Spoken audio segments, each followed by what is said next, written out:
Today on Investigate TV Plus, spotty internet service in rural communities. It's not just a disconnect, but an unsafe healthcare disadvantage. I feel like I've been picked out to be picked on. I really do.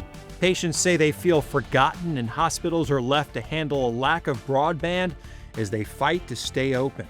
There's not that many hospitals, there's not that many homes, so we're the ones that suffer. Plus, a support system for teen mothers creates a brighter future. They make you feel like you could talk without being judged. Like, I never feel judged when I talk to them. We examine the risks and challenges with teen pregnancy and speak with mentoring moms. Then we take you to a place where weird is welcome and even inspiring. It is kind of a nice examination of the human experience and how odd it really is for everybody. In-depth stories that inform and inspire. You're watching Investigate TV Plus. Overlapping programs and federal rules have made building fast internet in America's rural areas a slow process.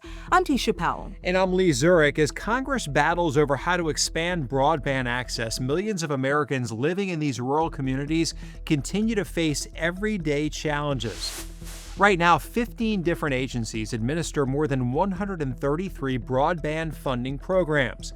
For example, in West Virginia, Frontier, the legacy carrier, controls most of the state's old telephone landlines. The company received $248 million from the Rural Digital Opportunity Fund, an initiative launched during President Donald Trump's first term to connect communities in that state. But those in rural areas are still waiting, and the company has until 2028 to complete the work. Frontier told our partners at KFF Health it was working to build back our community efforts following the company's bankruptcy filing and reorganization. As those in rural areas are still on hold, we found hospitals in remote parts of the country are also struggling to stay online. Without fast internet, patients can experience delayed and disconnected care. Investigative reporter Carice Jackman takes us to rural Alabama, where she partnered with KFF Health News to examine the challenges rural hospitals face as they fight to stay open. I was feeling bad. Real bad. Inside this small 20-bed hospital in rural Alabama, 65-year-old Leroy Walker found himself in a bed, connected to an IV pump. Walker, who deals with kidney failure and is on dialysis, was there for shortness of breath. At some point, his IV started beeping. Our partners at KFF Health News were there. I wonder, where's these people at? Where are they? What are they doing? Playing dominoes or something? And minutes passed before anyone came to check on the sound. But they did came and see about me. And I was glad to see them, of course. The hospital's internet connection is too slow to support a modern monitoring system that would instantly alert nurses at their stations. Instead, they have to rely on the sound carrying through the halls, leaving patients waiting. But Walker is not alone. According to CDC data, many people in Greene County, Alabama, where Walker lives, are affected by serious medical conditions. The county ranks near the top for rates of stroke, obesity, and high blood pressure. And the county's only hospital sits in a technological dead zone, severely limiting its ability to provide timely care. It's a problem KFF Health News found leaves rural hospitals and their patients at a disadvantage, making them lag far behind the rest of the country when it comes to accessing new technology like electronic health records, high-tech wireless equipment, and telehealth. For me to be living right here, and if I get real sick, I got to go to Birmingham or Tuscaloosa, and you got a hospital right here. They need technology, to do what the rest of the hospitals are doing. A former member of the Technology Advisory Committee for the Department of Health and Human Services says hospitals need speeds of at least 1,000 megabits per second to support electronic health records and telehealth. At the hospital, in an attempt to run a speed test, it took 13 seconds just for the internet browser to pop up. The results showed 93.3 megabits per second, less than 10% of the recommendation. You can't get a lot of money putting broadband in a rural area, so we're the ones that suffer.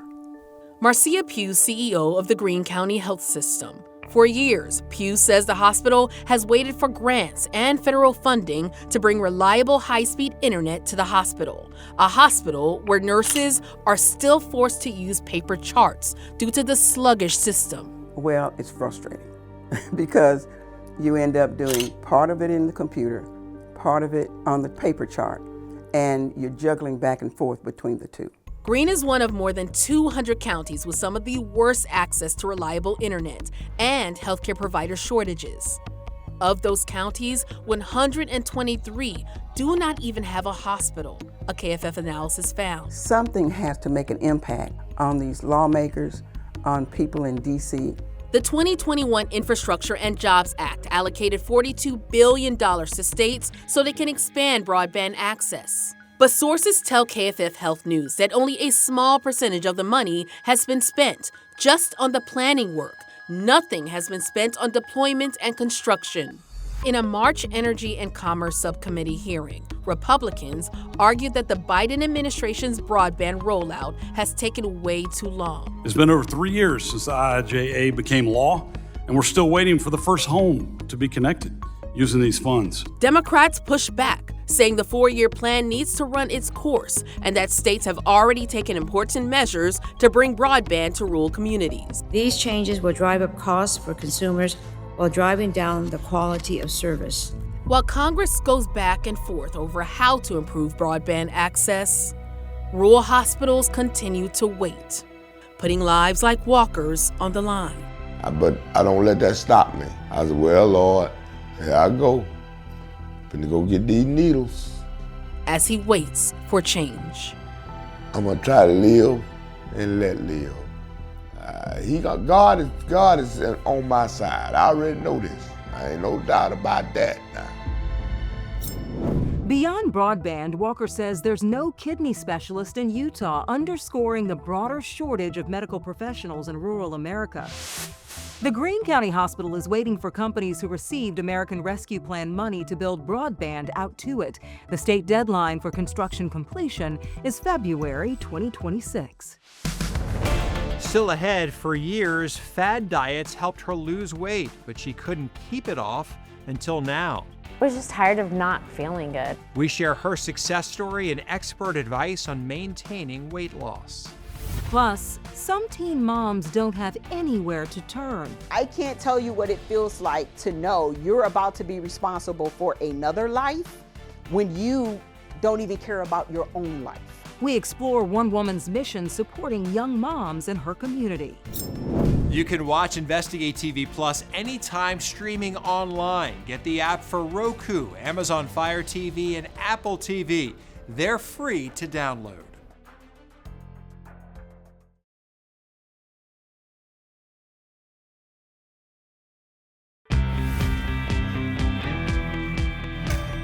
Teen pregnancy can change the course of a young woman's life. She's not only responsible for herself, but the life of another human being.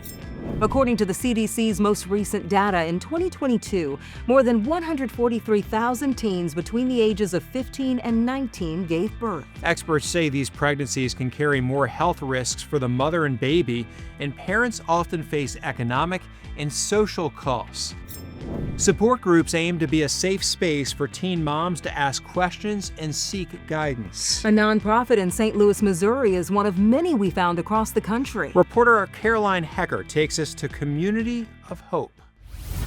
This is where we do what we do. Nestled inside Pilgrim Church in North St. Louis, We've got so many things here. is a room dedicated to onesies and diapers. For me, this is my baby. Alicia Jones Pickens knows the struggle of being a teen mom. She became one at just 14 years old. I can't tell you what it feels like to know you're about to be responsible for another life when you don't even care about your own life. In 2020, she founded Community of Hope, All of these clothes I have folded. a nonprofit that offers support and resources to teen moms in St. Louis. Moms like Sierra White, who got pregnant at 13. I was so sad. I didn't know how my mom was going to take it. I didn't know how my friends was going to take it. I didn't know how nobody's going to take it. I was disappointed because I was at work trying to make a living for her, and that's what she decided to do with her time. Is it fun? Sierra gave birth to her son JJ at 14, following in the footsteps of other women in her family. All I could do was remember what my aunt did for my cousin, or remember the lack of support that my mother had and how she turned out, to figure out which way I wanted to do this. And it's my job to make sure that she's okay. Things may happen that I don't like, and I still have to be there. Sierra is one of the lucky ones. Jones Pickens says the majority of girls helped by Community of Hope have little to no support at home. When you don't have someone there to show you differently, all you're going to do is absorb what's around you. And so these moms bouncing from place to place or not having a stable environment, they're learning dysfunction. That dysfunction, she says, on display in our communities. You're seeing the product of young parents when we're talking about the kids that are walking around 10 with machine guns in their hand. Last year, Community of Hope helped 126 teen mothers, offering 43 mental health counseling assessments. It also provided more than 3,000 closet items, 680 packs of diapers, 43 rides to appointments, and 72 boxes of food to its mothers. Sierra says the material items are great, but the peer support, and these are from the girls, is even better. They make you feel like you could talk without being judged. Like, I never feel judged when I talk to them. Sierra is now a high school graduate and received her culinary arts certificate. You made a mistake. Is it your destiny to be a messed up person? No. You made a mistake. With dedication and hard work, you can fix it. Just do better. Good job. And that's exactly what she's doing. I didn't even see me coming this far. I thought life was going to be just over. But it's not, so it's only starting. Community of Hope tells us in 2024, 85% of the girls it helped became self-sufficient by the end of its program. In Lubbock, Texas, what started as a small effort to help one teen mom quickly grew into a lifeline for hundreds. In 2021, senior pastor Patricia Perez created Knitted in Love as an outreach program for her church. It provides diapers, cribs, baby clothes, and most importantly, a support system. What this program does is telling them, you know what, we got you. We're gonna stand behind you.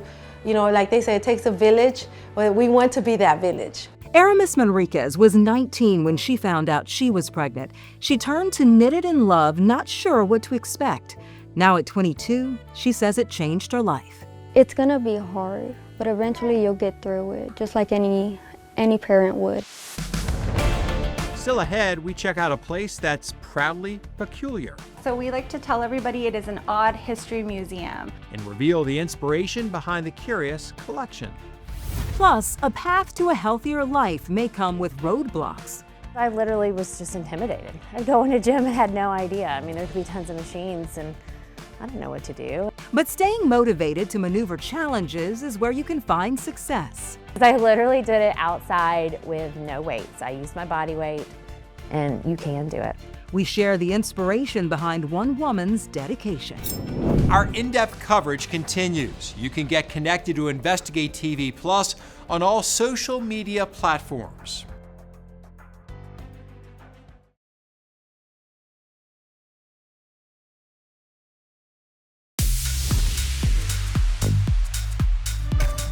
For many, losing weight is a challenge. And keeping it off can be even more difficult.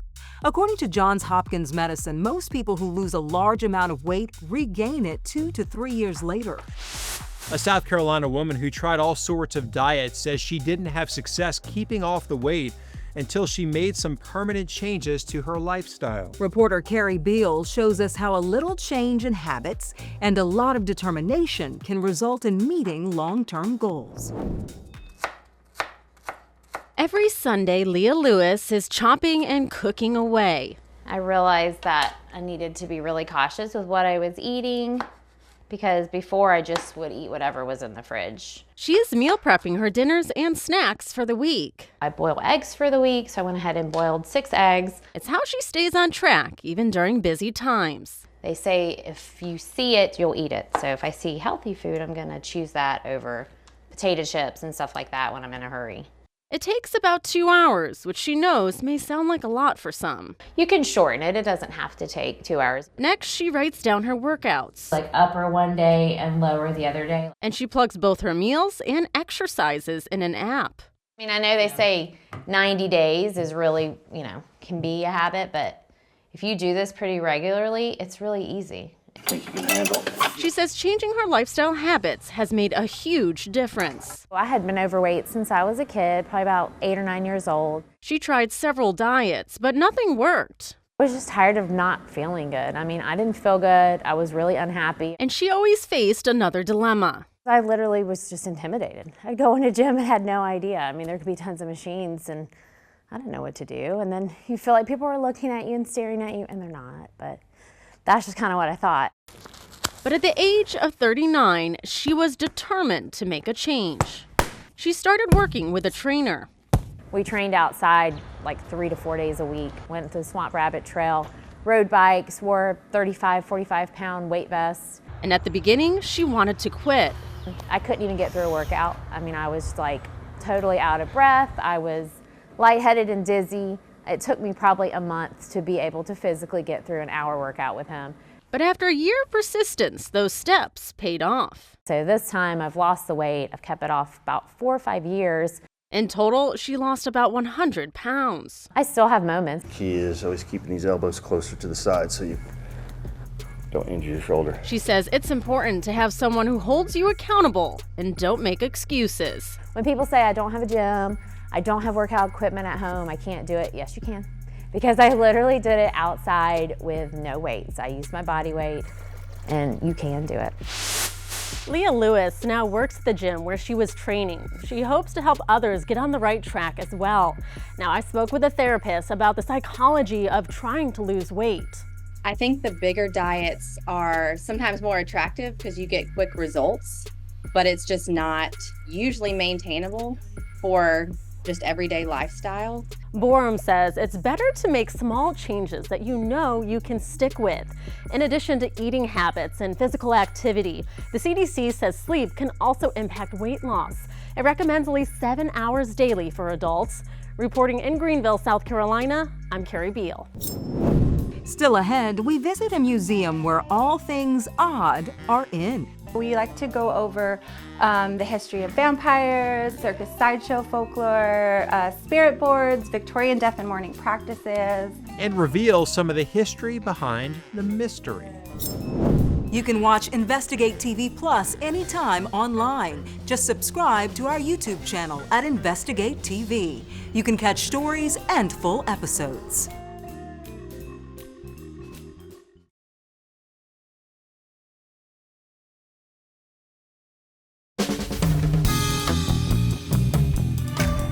Across America, quirky collections spark interest among the curious. From halls of hammers, you will probably never see one of these again after you leave this building, to a colossal cast iron curation.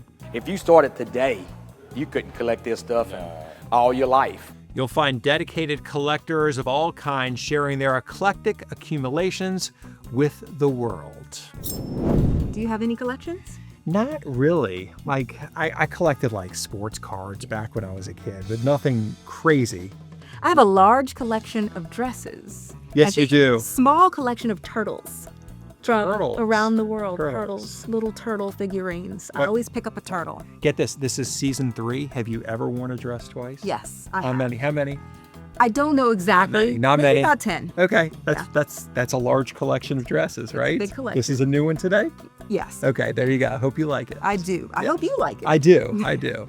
Well, in Portland, Oregon, you'll find a collection of all things dark, mysterious, and just plain weird. Yeah, reporter Io Elise takes us to the odd attraction. So we like to tell everybody it is an odd history museum. So as you enter the museum, you enter into what we like to call Dracula's castle. Amber Jobe and her partner Daniel Bapristis own the Skeleton Key Auditorium, where you can find a shop filled with uniquely odd items and a 2,500 square foot museum. So we like to go over the history of vampires, circus sideshow folklore, spirit boards, Victorian death and mourning practices. The list goes on, and from the odd history, you can learn more than you could imagine. So if you were to go inside our radioactive antique room, we go over the Radium Girls. A story that begins in 1917 when women workers across the U.S. were exposed to dangerously high levels of radioactive materials while painting dials on clocks. In 1917, they were encouraged to lick the tips of their brushes, and what this would do is it would expose them to a very dangerous radioactive material, radium, causing the women to get sick or die. Decades later, after a series of reforms, that would lead to the development of OSHA. Our labor practices and how we treat women in the workforce is all relative to that story. So how does that relate to what we can see and experience today? As a self-described elder goth, Jobe has created a space for people like her who enjoy the stranger things in life. We have like a whole generation of people that are grown-ups now that used to be like punk, emo, goth. So I think this resonates with a lot of just people that have to integrate into society and be kind of normal when, you know, at heart we're not. But beyond that, the museum is for those who are just curious about what odd things can be found in our history. It is kind of a nice examination of the human experience and how odd it really is for everybody. And that's it for us on Investigate TV Plus. I'm Tisha Powell. And I'm Lee Zurich. Thanks for watching.